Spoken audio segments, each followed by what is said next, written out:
Welcome to Mythic Albion, a journey through Britain's legends, folklore and sacred landscapes. I'm your host Tom, and today we step into the watery depths of Britain's past. The word water comes from the Old English vata and the Old Saxon vata. Water is essentially the lifeblood of our world. There is not a single iota of life that can exist without it. Water plays a huge part in creation myth and even in evolution. You could say all life to one degree or another came out of the sea. The chaos of water is often seen as the beginning of existence. It is essential for human survival, a source of life and recognised in all faith traditions as a sacred gift. Water can give life, but it can also snatch life. Like the epic tale of Gilgamesh describes, while water can be a life-giving force, it can also be a symbol of death and destruction, a significant duality. In British folklore, water spirits are often depicted as beings of enchantment linked to natural bodies of water. They can be helpful and they can also be dangerous to humans, reflecting the dual nature of water in folklore. This makes interactions with these undying beings almost unavoidable. Our ancestors believed water was a boundary, a threshold between worlds, a place where if the living were not careful, a slip could mean not returning. So they told stories to explain the drownings, to warn their children, to give shape to the things that pulled people under without sound or struggle. They spoke of spirits, not demons, but bound to place and water, born to hunger. We now wade into those stories and we begin where the water runs deepest. The Kelpie. In the Scottish Highlands, the lochs are old, older than roads, older than villages, older than memory. And sometimes at the water's edge, a horse appears, a peculiar and unusual spectacle. Its coat is black as storm clouds, a mane hung wet, tangled with reeds. Its breath steams in the cold air. Its eyes are red. These water horses, known as Kelpies, can vary in temperament from shy to mischievous to outright malevolence. Such a sight is to enchant or bedevil, and what can be said is the difference. Many will encourage or force a weary traveller onto their back. But once the rider touches its flank, the skin feels wrong. Cold and slick, but the rider cannot move, as if trapped by a form of crushing magnetism. And then the stallion will suddenly charge at alarming pace, rearing up, kicking back. But the passenger is not kicked free or dislodged. The horse surges forward, boots striking water instead of earth. The lock opens and the rider has a chance to scream once, and both bomb down into the depths below. The horse, once underneath, seems to transform. Black skin seems to strip away, leaving nothing but a pale skull and eye sockets pocked red. The human is eventually drowned and finally slips free. The Kelpie devours everything down to the organs, broken bones sinking down into the sediment. This meal seeming to replenish lost flesh. Then it slinks and swims along the bottom, weaving in and out around the plants, waiting patiently for the next passerby. Some water horses are also thought to assume humanoid forms, sometimes as a burly man covered in hair, or sometimes more youthful, handsome and vital. But upon closer inspection, limpets and crustaceans might be seen in lank dark hair, hooves instead of feet.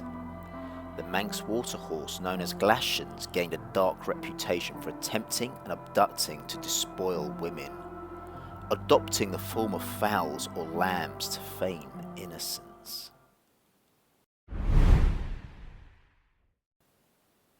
The Grindylow. Further south, in England's marshlands and mill ponds, the stories change shape. The danger is smaller, closer, sitting just beneath the reflection of your own face. Children always warned to never play too near the water's edge, and if they can't be discouraged enough, they are warned about the Grindylow. Skin that is pale green, translucent that shimmers as light reflects. Diminutive humanoids with a frame designed for mobility through water. They have large ink-black eyes with a piranha's mouth, long spindly appendages that sometimes end in webbed digits or a mass of squid-like tentacles. Both variations perfect for grasping victims. Spines bonded by membrane run down their backs like sails. A personality that transcends mischief and borders on the sadistic, these water-like goblins are depicted as lurking in ponds, marshes and bogs, waiting for children to come close.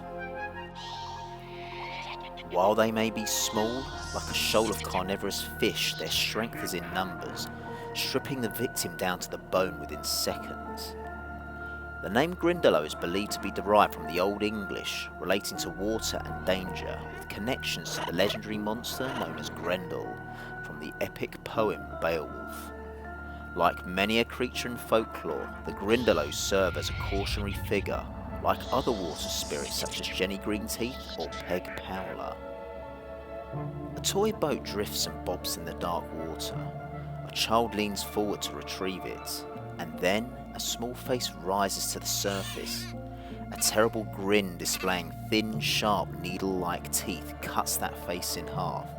And then a tentacle wraps around an ankle. And then a spindly hand. And then there is no child. No sound of a splash, no cry. Just a growing ripple extending out like a corona and then dissipating. And the Grindylow is gone, hiding once more amongst the weeds. The drowned memory of mermaids. Perhaps the most widely known of the aquatic entities are the mer people, especially the mermaids, or sometimes known as sirens. Explored and known throughout the world, these temptresses of the deep were known along the British coast, with sailors telling of the women of the waves. At times appearing as stunningly beautiful, pale with voices that carry across the sea like longing itself.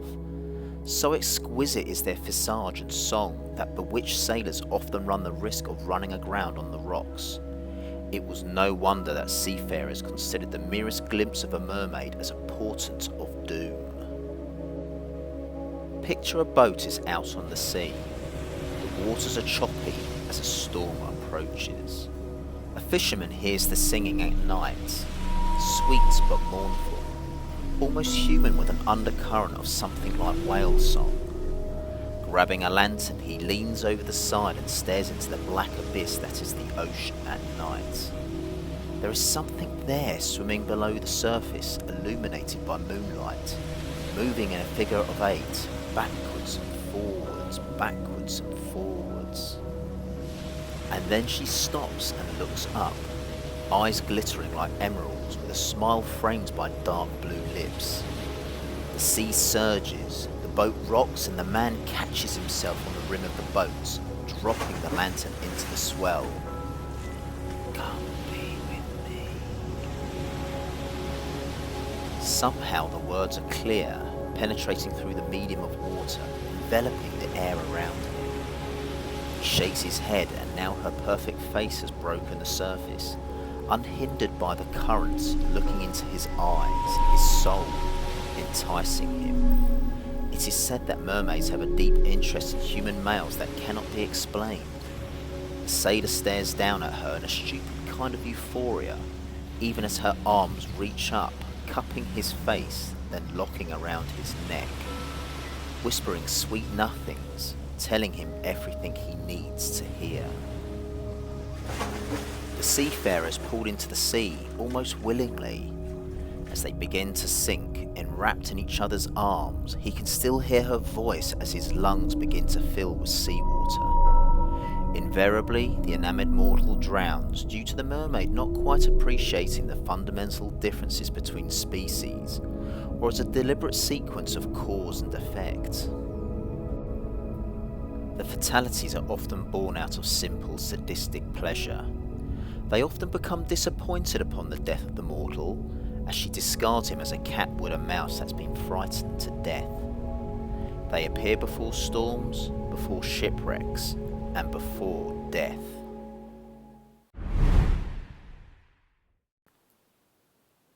Even now, centuries on, after all these stories were first whispered by firelight and riverbanks, water continues to unsettle us. Perhaps the greatest of the water mythologies is the Great Flood myth or Deluge myth, in which a great flood, usually sent by a powerful deity or deities, destroys much of human civilization, often as an act of great divine retribution. There are obvious parallels here drawn between something like this and a certain primeval event, often appearing in creation myths. Often the flood is seen as catastrophic and devastating, but there is also a measure of cleansing of humanity, a means to reset and start over. This great flood myth has its roots in the Epic of Gilgamesh, the Book of Genesis, Hinduism and Zoroastrian lore. Ahriman tried to destroy the world with a drought, which Mithra ends by shooting an arrow into a rock from which a flood springs, with one man surviving in an ark with his cattle. It was said the island of Atlantis was ultimately consumed by water. Historically, floods during the last glacial period of around 115,000 to 11,500 years ago have theorised that a Stone Age society could have been wiped out by a rising sea level, which could have invariably fueled the story of the Great Flood myth. Water symbolises both life, death and rebirth in many mythologies, serving as the boundary between the mortal realm and the divine. They have helped shape the origins of people, the existence of mythical creatures and the connection between humans and the otherworldly realms. Rivers are often connected to the supernatural, typically that of goddesses. An association between the femininity and water is common in mythology, unsurprising that something fluid and flexible as water would be associated with the female, an interesting matrix of what water and women mean for human existence. And while rivers are to be associated with deities, it is lakes or lochs that are home to resident nymphs or a lurking monster. A river for all intents and purposes is a means of travel and drinking water, thus viewed as powerful and nurturing. A lake or even a shallow pond can be seen as dangerous. It is possible for a person to drown in no less than 30 centimetres of water. And while the sea is home to myriad living creatures, it is also home to a vast array of mythological events and beings. Even today, in relative modern times, we have the story of Moby Dick by Herman Melville, about the suicidal quest of Captain Ahab to kill a legendary giant white whale that bit off his leg in a previous voyage.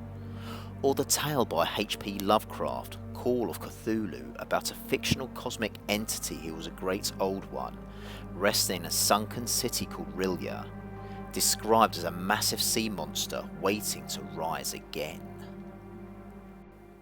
Stories of the Loch Ness Monster, a legendary creature said to inhabit Loch Ness in Scotland, is still believed by many today. Described as a long-necked prehistoric dinosaur that has been trapped in the loch since the Jurassic era. If that were to be true, this particular piece of folklore would predate all others mentioned in this episode. And so, there has never been a shortage of aquatic stories, whether born out of a protection of children or when exploring our vast oceans of the world we inhabit, which we have to remember is around 71% water, with the sea alone holding around 96.5% of all the Earth's water. Today we map our rivers, we dam our lochs, we chart the tides and measure the depths, and yet we can still drown. Every year people vanish beneath calm surfaces. Rivers that look shallow pull without warning. Cold water can steal breath, strength and judgment within seconds. Modern science explains how it happens, folklore explains why it mattered. Before we had warning signs and safety barriers, stories were the only real protection communities had. A tale of a Kelpie to keep travellers away from lakes and treacherous crossings. A Grindylow small enough to lurk in a small pond, told to keep children from playing too close to the edge. And a mermaid's song warned sailors that the sea was turning. But these were not just fantasies born from simple ignorance, but survival stories shaped by tragedy. Water mythology endures because water itself is unchanging. It is beautiful, essential, but fatally indifferent to human life. In a modern world of screens and schedules, we are no less drawn to films of impossibly large sharks. We stop at riverbanks and gaze in. We still stand still at the beach and venture into the sea. But are we just reacting to something we feel stirring, something ancient, wordless, and uneasy? Perhaps that is why these spirits persist, and we continue to tell stories about the water and its inhabitants today. Remind us to respect depth we cannot see, to listen to unease, to understand that nature does not need malice to be deadly. The Kelpie, the Grindylow, and the mermaid, and 100 others were never just monsters. They were the voices of the drowned given shape, the memory of water's hunger made visible, a warning passed quietly from one generation to the next. Even now, when the surface grows still and the light fades, we feel it, that instinct to step back, because somewhere deep beneath the surface, the old stories are still watching. Water cannot be destroyed. Water is eternal, and water remembers. It remembers the hoofprints of kelpies along the banks of lakes, the laughters of the siren echoing beneath the waves, and the small and grasping hands of the Grindylow in darkened ponds. Long before maps named rivers, before watermills rose above the streams, water gave birth to living things and legends. It was watched, feared, and honoured. It served as a threshold, a giver of life and a taker of it, a mirror where the human world brushed against something older. Britain is an island. We're surrounded by water, and we receive a lot of rain as a consequence. Water is very much a part of our land, and perhaps these spirits were never meant to be monsters. Perhaps they were once guardians, warnings given form, reminders that water feeds the land and demands respect in return. That to step carelessly into the deep was to trespass into another realm entirely. As the old stories tell us, belief, like water, shapes what we see. When reverence fades, gods become spirits. When worship ends, guardians become horrors. But water never forgets that power. It flows through the veins of Britain, through lochs and rivers, wells and estuaries, carrying echoes of what came before. A time before saints replaced spirits, before crosses replaced lodestones, before one God was named above all others. If you liked today's episode, leave a like and review. It helps others find safety to land along the tenuous riverbanks. Next time on Mythic Albion, we will step back even further, beyond the water's edge and into the deep roots of belief itself. To the old gods of the Anglo-Saxons, to Woden and Thunar, to Tew, Frigg and Ostra, to a world where gods walked the land and rode the storm, speaking through trees, stone and sky. Before Christianity reshaped the island and much of the world we know of today, these were the powers that ruled it, and a legacy left behind that we unwittingly still know of today. Until then, beware the sound of disturbed water in the quiet of night, the sound of hooves or that siren song carrying over the seas and into the land itself.